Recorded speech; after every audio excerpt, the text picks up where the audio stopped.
We're now welcome to Sudbury News Talk on CKLU 96.7 FM and CKLU.ca. Also, Facebook Live at Sudbury News, facebook.com/Sudbury News. So, welcome everyone. This is our first Facebook Live. We're also, again, coming to you audio on MixLR, mixlr.com/Sudbury News. And we're excited. This is our first crack at the bat. And thanks for being with us. So, Sudbury News headlines this morning. We've already talked about this on radio. Like I said, 96.7 FM if you're driving to work. And now Facebook Live, if you're working from home and you got a little bit of time before 9 o'clock, you'll be able to catch us each and every morning live at 8:30 until 9. So, yeah, I'm here with my co-host, Zach Ireland. I'm AJ Walsh. And grateful to be with you this morning. We are, we're getting her done right here live on Sudbury News Talk. So Zach, what were some of the headlines we were talking about this morning, and where did they come from?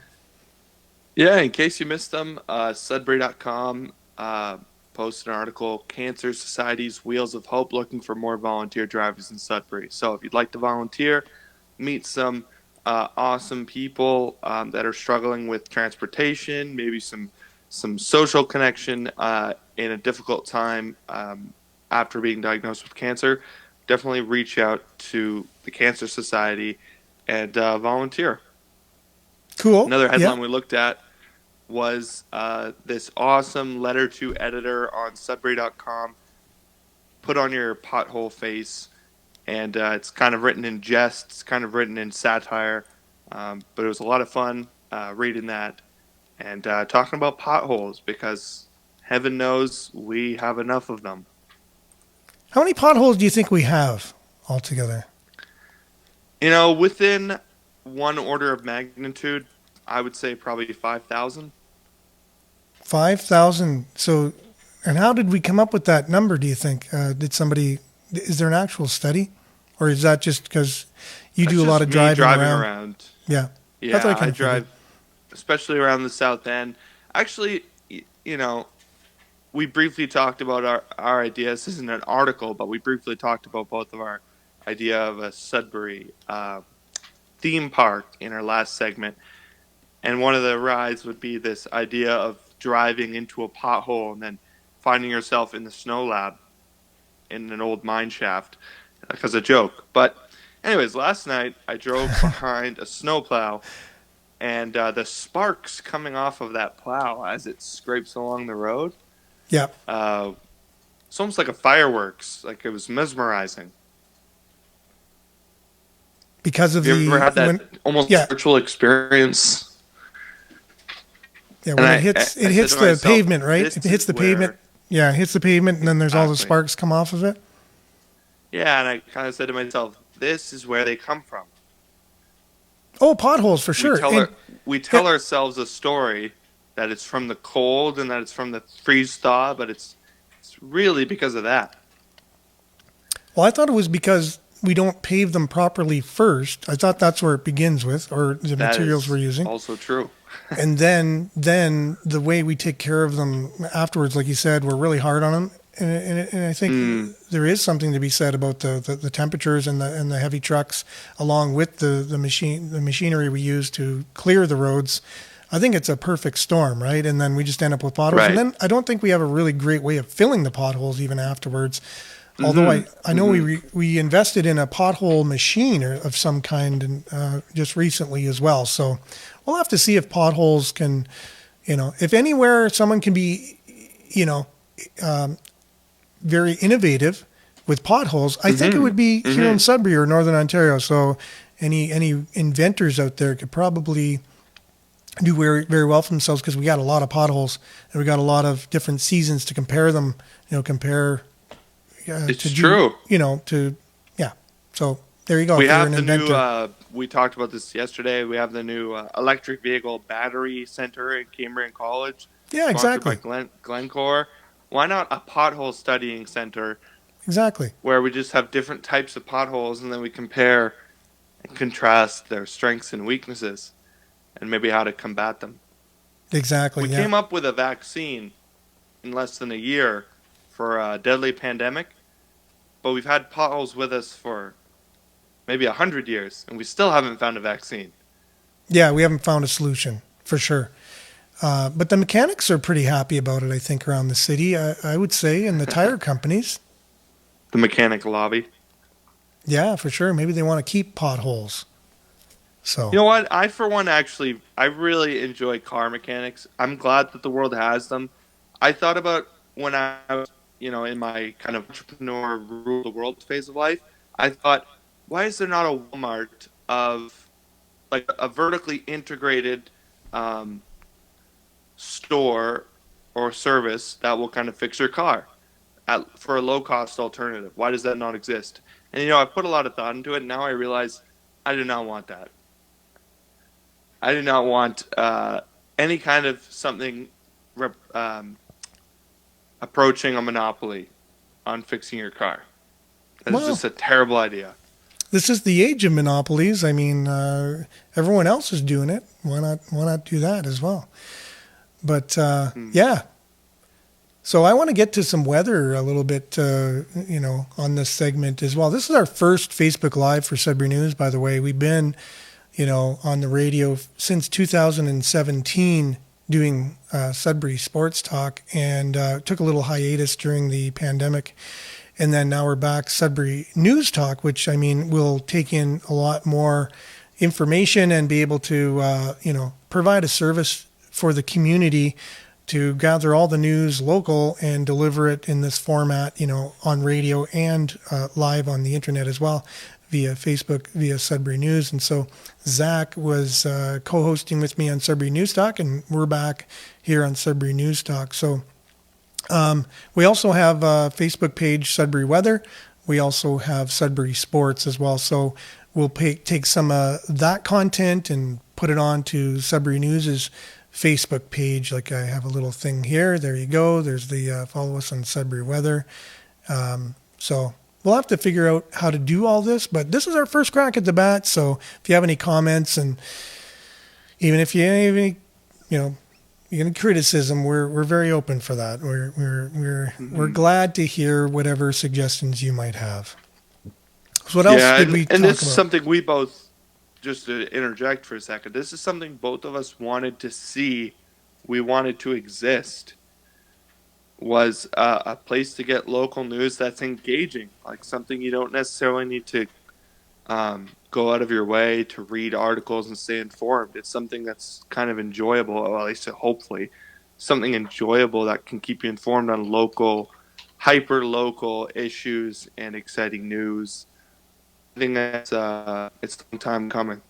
Yeah, and you said make it engaging, and one of the things I found it was a little frustrating over the past year or so, where a lot of our local news organizations took off the comment feature on their Facebook pages, and so people weren't able to engage.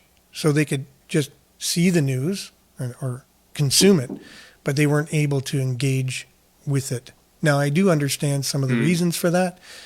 Some people were getting very passionate on different sides of issues, and so they didn't want arguments and they didn't want that kind of thing. But that's all in moderation, and I think we should, as a culture, learn to be able to have a dialogue and move our society forward. But anyways, that's just the big picture.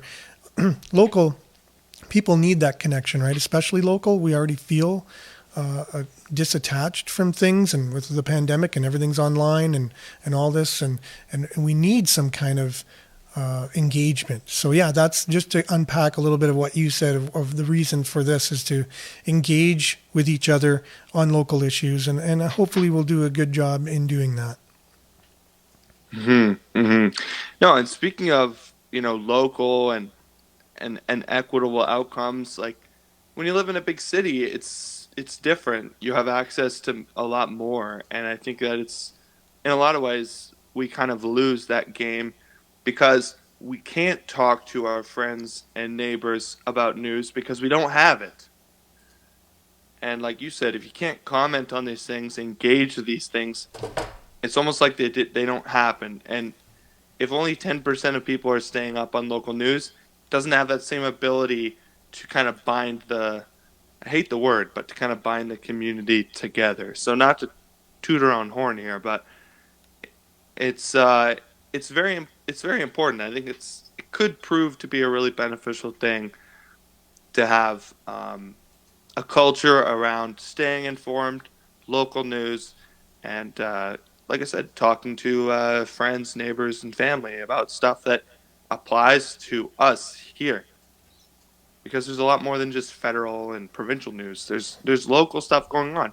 Like every day, we talk about, you know, five or so local stories that are happening, and you just wouldn't know about them if you just only look on places like your Google feed or your just regular Facebook feed. It's just not focused on the local portion.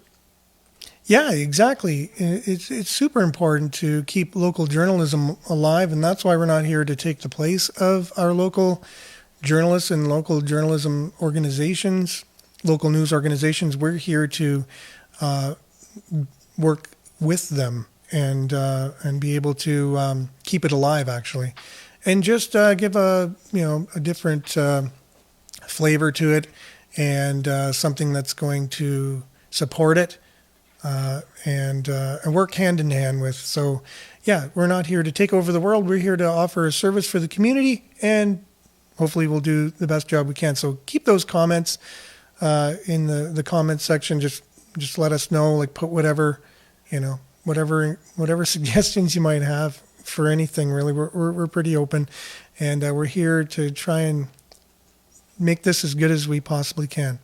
So this is one screenshot that I did here, Zach. So when we're talking about weather, right? So we got the Facebook page. For those listening, it's I can kind of describe it. It's kind of like a zoomed out view of us. Gives like a cloud, Yeah, and it's yeah, pretty cool. You get to hopefully we can add even more value if you watch these things. But if you're driving to work, we'll try and describe the video portion so you're not that's true. missing out as much. And that's the thing we're gonna have to keep in mind. We're on multiple platforms: radio, online audio, online video. So it's not, again, we're trying to do a lot here, and we're on a zero budget, right? So that's something that hopefully we'll be able to work on because things aren't free. But It's a moving, pocket change budget. it's a Yeah, it's pocket whatever's change budget. sitting around. It's Shoestring. maybe we can contribute this. It's shoestring. Yeah, Yeah. great way to explain it. Speaking of shoestring budgets, I don't want to run out of time, so I am going to push us to talk about um, something pressing. I remember in the news after our show yesterday, the big federal news was kind of Justin Trudeau at the European Parliament and him kind of getting lambasted. And that's not what we're talking about now. But I thought that this was just as timely and interesting.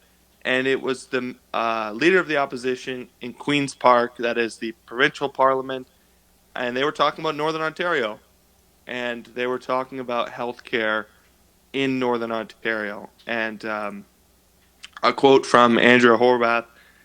She said, I think everyone would agree that every Ontarian deserves access to timely health care when and where they need it. But for far too long, health care has not been equitably accessible in the North. Alarm bells have been going off for some time now. And the thing that they're kind of pointing to is a lack of personnel. So it's not necessarily a lack of money or a lack of machines, which can be transported easily. It's a lack of trained nurses, physicians, specialists that we just lack up here. Yeah, we. But is this a new phenomenon as far as you know, No, or is this no, something and we've that and been that's dealing kind of with? part of the problem. It's kind of an ongoing thing, and it seems like the solutions range from, in my opinion, smart and insightful to super basic and not helpful. So provincial parliament's great. It's like a dialectic conference where everyone can kind of put in their information, what they think, and then the best solution hopefully is brought to brought to the top, the cream, right? Yeah, exactly.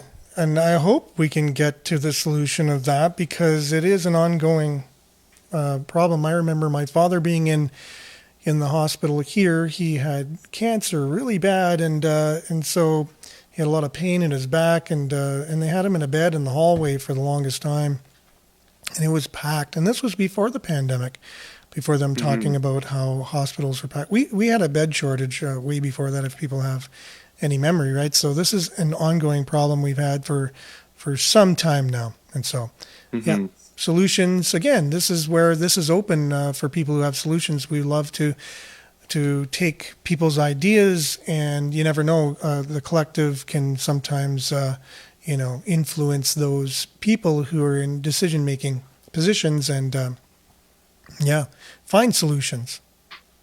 Yeah, because money does solve a lot of problems. Not Just that, everything, though. throwing more money at a problem doesn't always fix it. No. This is one of those cases where it's a human issue. Um, Maybe enough, if you threw enough money at it, it would start to resolve itself. But it's doesn't seem like normal methods of supply and demand are really going to end this problem. And it could become more of a problem as the baby boomer generation ages. They've been Hmm. talking about that for decades now. Like they've seen this trend coming because population had a sharp spike during the baby boomers, and it hasn't been that high since. So there's not going to be replacement numbers of No. nurses and physicians, and as these people want to move on with their life to retirement and such. Yeah, exactly. Yeah, so that's definitely going to affect. You know, look, I don't know, but it's politics, right? And this is where we're hearing this from. It's they're always playing. Yeah. Seems like people play politics, and it gets in the way of some just practical solutions a lot of times, and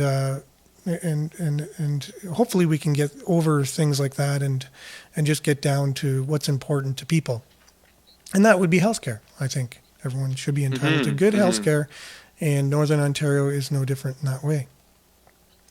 Absolutely. And speaking of things that we hate, which is maybe a little bit strong, but hate crimes Hmm. were actually rising this last year. So Statistics Canada kind of looks across the entire country, and let you take a stab at how many criminal incidents motivated by hate there were in 2020. What do you think in all of Canada? 2020 or 2021?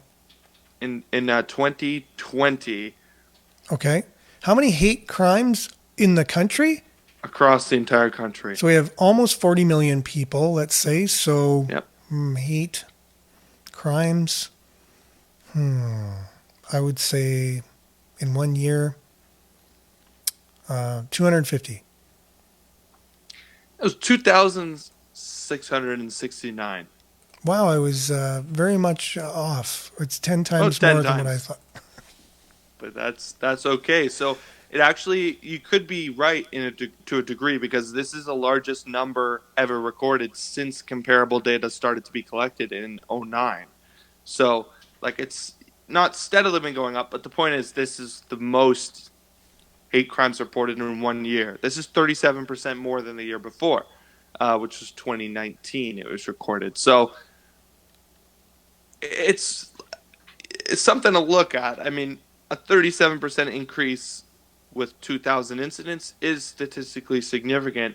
Now, what is it really pointing to is still up for debate. Like someone like me and you who've taken statistics courses, we understand that these numbers don't always tell the whole story. Like, what if they changed their recording procedure? What if they changed their definition? Like, that's the easiest way, right?